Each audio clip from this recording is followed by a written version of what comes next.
Yeah, the only thing is, just that Bible Hub, I don't know if they've been doing some damage control on it because they've done some changes on Yeah, so basically, so what I've just done a Google search, Galatians 3:20, and I put Amplified Classic Version. it. Now, I don't know if you want me to read it from what's come up on my screen, or do you want to get it up so maybe people But, who are viewing later can have a look? but yeah, it seems as if the Bible Hub has Amplified, but the only one that's got Amplified Classic is Bible Gateway. Yeah, I mean, the one that I can see that's got it here is Bible.com, and it's called AMPC, AMPC. Yeah, because I've got it on Bible Gateway. Yeah, I think Bible. Oh, really? Has Bible Gateway got it? Let me see. Yeah. If you look, Okay, yeah. All right, yeah. Okay, yeah. Read it from Bible Gateway. yeah. So you want from 20? Yeah, verse 20. Yes. Yeah, it says now a go-between intermediary has to do with and implies more than one party. Do you want me to? Should I read all the brackets in that? Yeah, yeah. Read it. Yeah, yeah. Yeah. All right. And implies more than one party. There can be no mediator with just one person.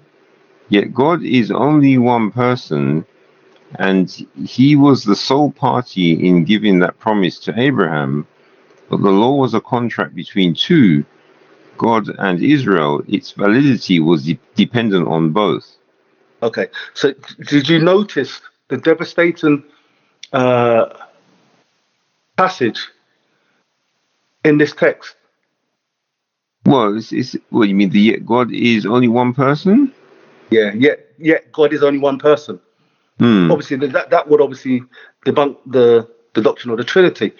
Yeah. But effectively, I mean, this was the first Amplified Bible that came out because they understood its implications. So here's the implication. What Paul is saying, a mediator, which we all understand, has to mediate between two persons, right? Hmm. Two or more persons.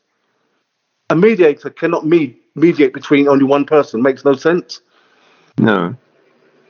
He's making a point, but he's saying, in contrast, he uses this word but, and I really don't want to get technical and I don't really want to go into the Greek, but it's like an adversative participle. He uses a word but. So in contrast to a mediator that mediates between more than one person, he's saying in contrast, but God is one. So the point of the matter is, if God was more than one person, he could be the mediator and the other person. Yeah, because there has to be one of them, isn't it? Yes, I mean, for example, if God was more than one person, he could be the mediator and the other party or the other person. Yeah.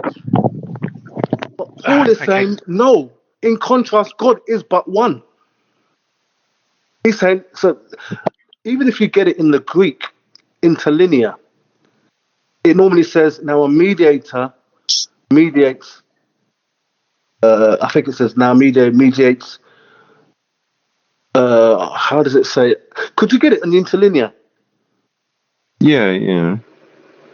But actually, I saw what you're saying because I got up the Amplified in Bible Hub, and they patched that verse. Yes, they patched it up because they realized how devastating it would be to the Trinitarian passage. Now, I'm not really a fan of the Amplified Bible, but on this passage, they've actually exegeted it spot on. Because what verse are we talking about, chaps? Galatians 3:20. Cool, cheers. So here's the point. A mediator mediates between more than one person. In contrast, God is one.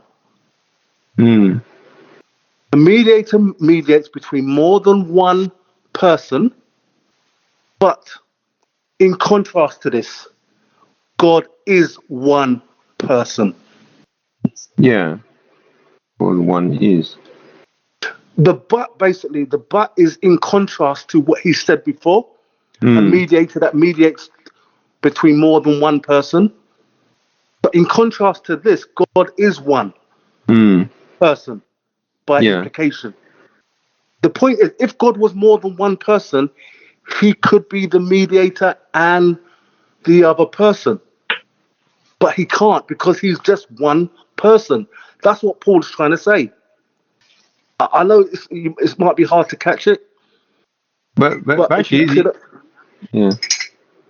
I was just going to say, here's the interesting thing though, is that like when I was looking at one of the old, when I was making some of the old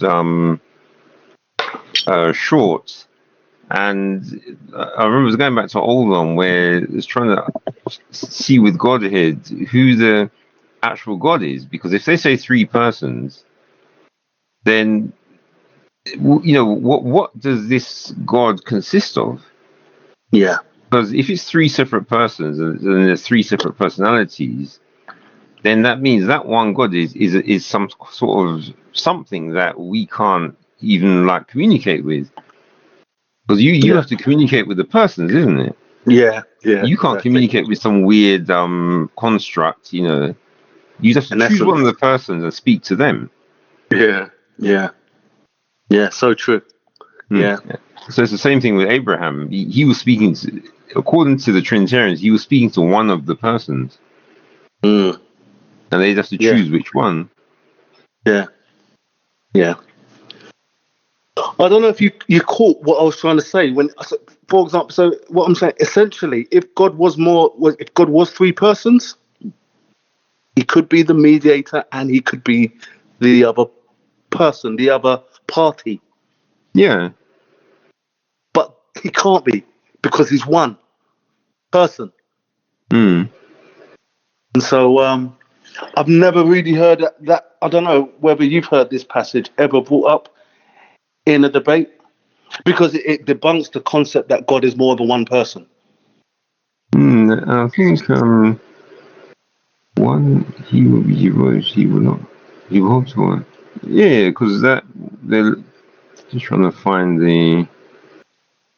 It's just that sometimes this Bible, one is